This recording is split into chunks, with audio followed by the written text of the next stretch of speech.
जो हम लोग का टॉपिक होगा वो है जीवन की उत्पत्ति के सिद्धांत।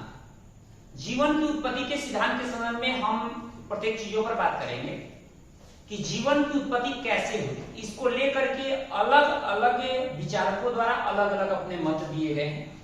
ये जो टॉपिक है ये खास करके बोर्ड एग्जाम के लिए बहुत ही इंपॉर्टेंट है और उसके साथ साथ नीट के परीक्षा के दृष्टिकोण से भी ये महत्वपूर्ण है। कॉम्पिटिटिव एग्जाम में भी इससे सवाल पूछे जाते हैं और ये सभी तरह से कई सारे चीजों को अगर इसमें हम लोग देखें तो ये अलग अलग जो वैज्ञानिकों के जो विचार हैं उससे रिलेटेड प्रश्न उठाए जाते हैं। तो आइए देखते हैं जीवन की उत्पत्ति के सिद्धांत के बारे में। जीवन की उत्पत्ति के सिद्धांत, जीवन की उत्पत्ति के सिद्धांत के बारे में हम लोग देखते हैं।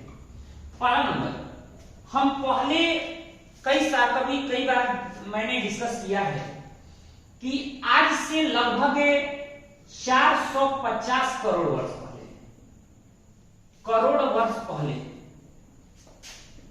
पहले पृथ्वी की उत्पत्ति हुई।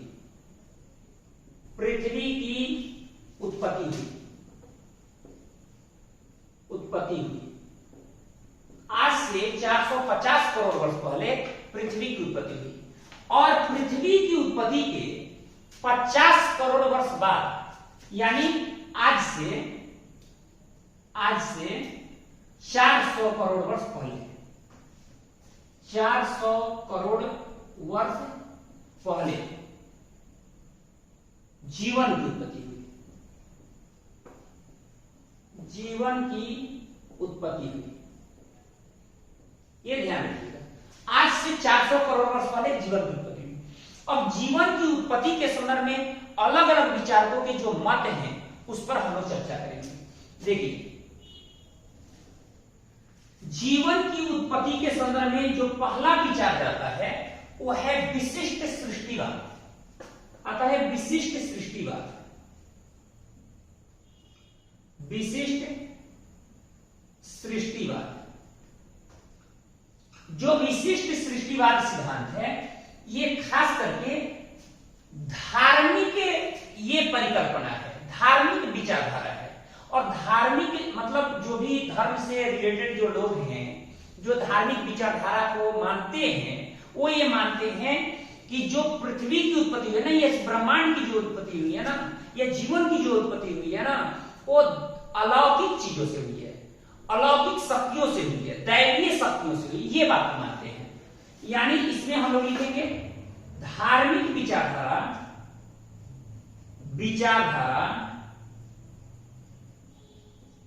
के अनुसार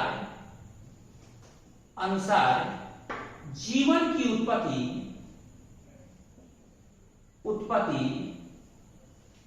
दैवीय शक्तियों से हुई है। दैवीय शक्तियों से हुई है, ये धार्मिक विचारधारा के अनुसार है। जैसे बाइबिल के अनुसार, बाइबिल के अनुसार इसमें यह दिया गया है कि सृष्टि का निर्माण 6 दिनों में ईश्वर ने किया है। ईश्वर ने सृष्टि का निर्माण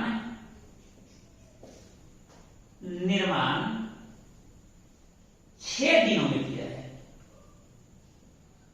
किया है, अब देखिए हमारे पुराणों में भी ये बातें कही गई है। पुराणों में ब्रह्मा ने सृष्टि का निर्माण किया है, सृष्टि का निर्माण किया, ये कहा जाता है। जैसे कि हम लोग कहते भी हैं कि ब्रह्मा जो है वो सृष्टि के रचयिता है और विष्णु को पालनहार कहा जाता है और महेश को कहा जाता है विनाशक।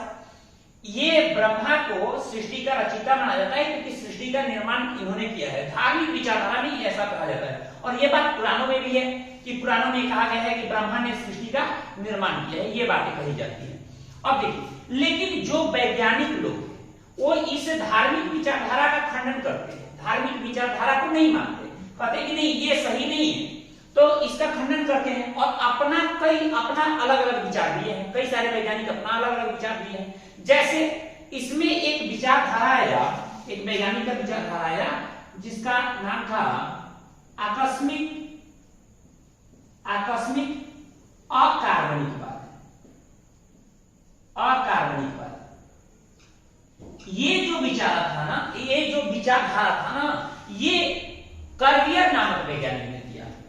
कर्बियर ने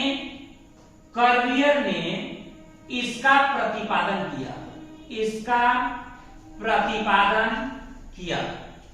कर्बियर ने इसका प्रतिपादन किया आकस्मिक अकार्बनिकवाद का। देखिए इसमें क्या कहा, इन्होंने कहा कि जैसे पृथ्वी पर समय समय पर प्रलय आते रहते हैं। इन्होंने ये बात कही कि पृथ्वी पर समय समय पर प्रलय आते रहते हैं। जैसे कभी पृथ्वी जैसे समुद्र में आ गया तो समुद्र में आया तो पता चला बहुत ज्यादा गड्ढा हो गया। कभी पृथ्वी पर आया तो पता चला पृथ्वी ऊपर उठ गई तो उससे पर्वत बन गया। तो इन्होंने कहा कि जब प्रलय हो रहा था, जब समय समय पर प्रलय हो रहा था, तो उसी क्रम में अकार्बनिक पदार्थों से जीवन की उत्पत्ति हो गई। यानी इन्होंने कहा पृथ्वी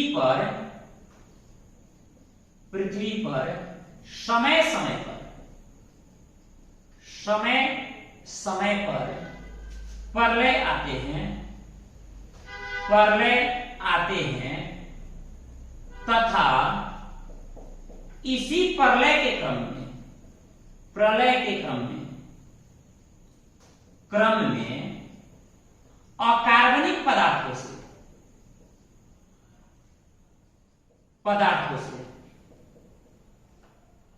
से जीवों की उत्पत्ति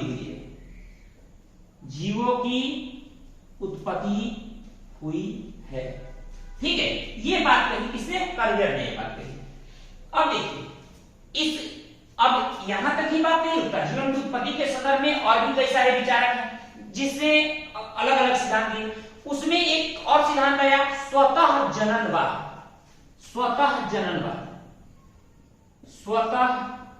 जननवाद। ये देखिए, ये जो सिद्धांत है ना, ये थेल्स एवं अरस्तु ने समर्थन किया। अब देखिए इसमें क्या कहा गया, इस सिद्धांत में क्या कहा गया? स्वतः जननवाद। स्वतः का मतलब होता है अपने आप, जननवाद मतलब जन्म होना। जीवों का जन्म अपने आप हुआ है। इसमें एक बात कही थी, अजैवीय पदार्थों से हुई है। ठीक है, यानी जीवों से नहीं हुई है, अजैविक पदार्थों से। इस सिद्धांत के अनुसार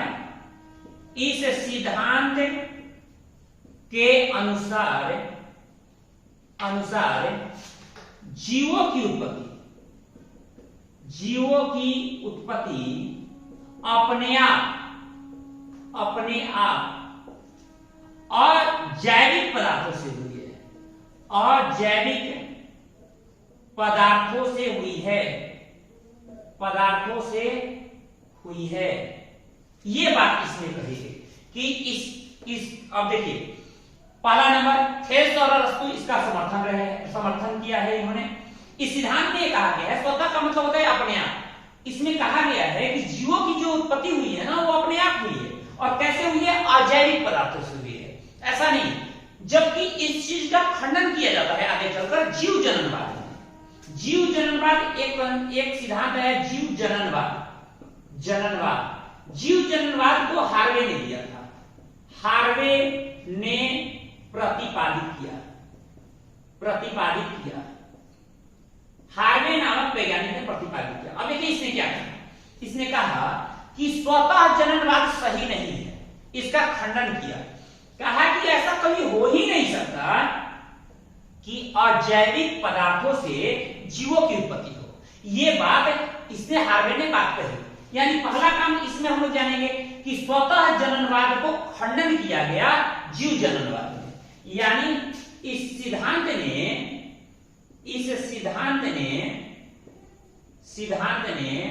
स्वतः जननवाद का खंडन किया। ठीक है, खंडन किया, ये काम किया कि स्वतः जननवाद भैया सही नहीं। अगला चीज इसमें क्या कहा गया? कहा गया कि जीवों की उत्पत्ति जैविक पदार्थों से ही हुई है। क्या कहा गया? जीवों की उत्पत्ति जैविक पदार्थों से हुई है, जैविक पदार्थों से हुई है। ये बात कहेगी कि जीवों की उत्पत्ति जैविक पदार्थों से हुई है। मतलब इसका मतलब ये है ना कि जो जैविक पदार्थ है उससे जीव निर्मित हुए हैं। लेकिन ये स्पष्ट नहीं किया गया कि पहला जीव कैसे आया। सपोज इन्होंने कह दिया कि जो जीव आए वो जीवों से ही निर्मित हुए, जो भी जीव आए वो जीवों से निर्मित हुए, लेकिन इस पृथ्वी पर पहला जीव कैसे आया इन्होंने नहीं बताया।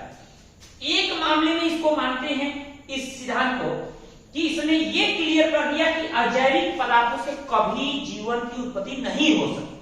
इस बात से इनकार किया, कहा कि ये पॉसिबल ही नहीं है कि जीवों की उत्पत्ति ऐसे हो जाए, ये पॉसिबल नहीं। अब देखिए, इसके बाद एक वैज्ञानिक थे रूस के जिनका नाम था ओपेरिन। एक वैज्ञानिक थे रूस के जिनका नाम था ओपेरिन। ओपेरिन ने जीवन की उत्पत्ति के संदर्भ में एक अपनी परिकल्पना दी जिसको आधुनिक सिद्धांत के नाम से जानते हैं। ये आधुनिक सिद्धांत है, जीवन की उत्पत्ति का आधुनिक सिद्धांत में माना जाता है ओपेरिन का सिद्धांत। इस ओपेरिन के सिद्धांत को सबसे ज्यादा इसको माना जाता है कि सबसे बेहतर अगर कोई सिद्धांत है तो ओपेरिन का सिद्धांत है, जिसको हम कहते हैं जैव रसायनवाद। इसको कहते हैं जैव रसायनवाद, या इसको कहते हैं प्रकृतिवाद, या इसको कहते हैं भौतिकवाद, या इसको कहते हैं ओपेरिन थ्योरी, ओपेरिन सिद्धांत। ठीक है, ये सबसे आधुनिक सिद्धांत है। ये क्या है? आधुनिक सिद्धांत है, आधुनिक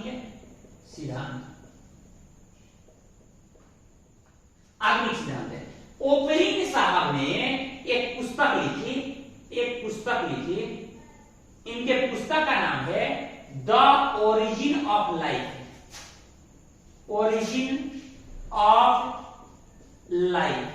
ये पुस्तक जो है ना 1936 में प्रकाशित हुई।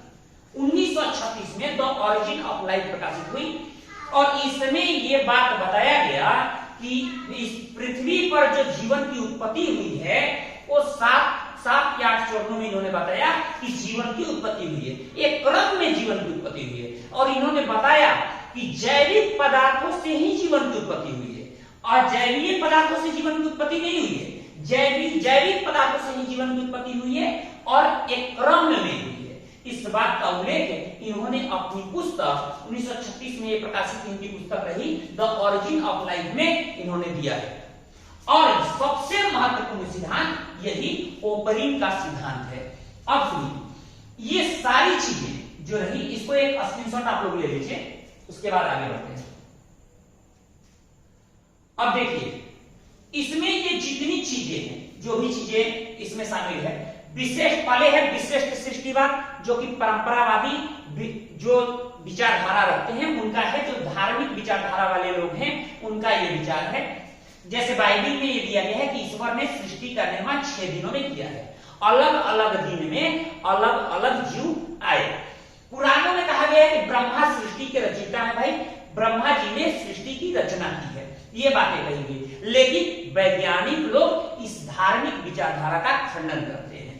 अगला सिद्धांत वैज्ञानिकों का है, कर्नियर ने आकस्मिक अकार्बनिकवाद दिया। इसमें कहा अकार्बनिक पदार्थों से जीवन की उत्पत्ति आकस्मिक हुई, एकाएक अब एकाएक कैसे हुई? उन्होंने क्या कहा इसके बारे में? उन्होंने कहा कि इस पृथ्वी पर जैसे कभी समुद्र में या कभी पृथ्वी सतह पर, समुद्र में मान लीजिए प्रलय आया, प्रलय समय समय पर आता रहा है, ये इन्होंने कहा कि प्रलय आता रहा है, प्रलय आया समुद्र में तो धस गया समुद्र, धस गया तो वहां खाई बन गई। अब पृथ्वी पर कोई प्रलय आया, पृथ्वी उठ गई तो पर्वत बन गया। जब जब प्रलय हुए तो प्रलय होने के क्रम में ही अकार्बनिक पदार्थों से जीवन की उत्पत्ति हुई, ये बात कार्डिया ने कहा। आगे चलकर थेल्स और अरस्तु ने एक और परिकल्पना को इन्होंने जोड़ दिया, जिसका नाम था स्वतः जननवाद। स्वतः का मतलब होता है अपने आप, जननवाद का मतलब जीवों का जन्म होना। यानी इस सिद्धांत के अनुसार जीवों की उत्पत्ति अपने आप हुई है, अपने आप हुई है। कैसे पदार्थों से? अजैविक पदार्थों से। लेकिन आगे चल करके हार्वे ने इस सिद्धांत का खंडन कर दिया, कह दिया कि ये पॉसिबल ही नहीं है कि अजैविक पदार्थों से जीवन की उत्पत्ति हो जाए, ये संभव ही नहीं। और उन्होंने एक सिद्धांत दिया जीव जननवाद, यानी जीवों की उत्पत्ति जीवों से ही हुई है, अजैविक पदार्थों से नहीं हो सकती, जैविक पदार्थों से हुई है, ये बात इसमें कही गई। लेकिन ये नहीं बताया गया, इसका समर्थन, इस सिद्धांत का समर्थन लुई पाश्चर ने भी किया। लुई पाश्चर ने समर्थन किया इस सिद्धांत का समर्थन लुई पाश्चर ने भी किया, और ये बात कहा कि जीवन की उत्पत्ति जैविक पदार्थों से ही हो सकती है। लेकिन ये नहीं बताया गया कि आखिर इस पृथ्वी पर पहला जीव आया कैसे, जो कि आगे चल करके जब ओपरिन ने, रूस के वैज्ञानिक ओपरिन ने अपनी पुस्तक द ओरिजिन ऑफ लाइफ लिखी 1936 में, तो उसने यह स्पष्ट किया कि पृथ्वी की जीवन की उत्पत्ति जैविक पदार्थों से एक क्रम में लगभग 7 या 8 चरण उन्होंने बताए, जिसमें उन्होंने बताया कि पृथ्वी की उत्पत्ति जैविक पदार्थों से हुई, और उसको हम आधुनिक सिद्धांत में रखते हैं। इसको जैव रसायनवाद, प्रकृतिवाद या भौतिकवाद के नाम से जानते हैं। अगले चैप्टर में हम लोग देखेंगे, अगले क्लास में हम लोग देखेंगे कि ओपरिन सिद्धांत क्या है और जीवन की उत्पत्ति कैसे ओपरिन सिद्धांत के तहत कैसे हुई है, ओपरिन ने क्या कहा है इसके संबंध में। मिलते हैं अगले वीडियो के साथ। आज के लिए बस।